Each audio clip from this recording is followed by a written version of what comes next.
May kalan ako dito sa labas. Yan yung tangki. Dito lang ako sa labas nagluto. Kasi luluto ako ng tuyo para hindi mangamoy sa loob ng bahay. So, ayan. Pag nagprito ako ng tuyo, dito talaga ako sa labas. Kaya may kalan din ako dito sa labas na extra. Yan, no? Daing. Excuse me. From Pinas. Hindi ako makatulog. Gutom ako. Kaya magluto na lang ako kako ng almusal. So, ayan. Ayan.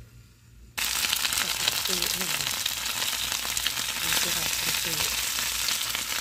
Ayan. Yung ulam. Ayan. Parang sapsap na maliliit.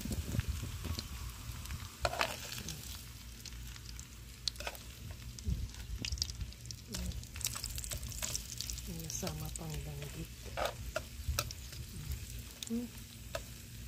Yan ang ating ulam. Pang umagahan, breakfast. So, ayan,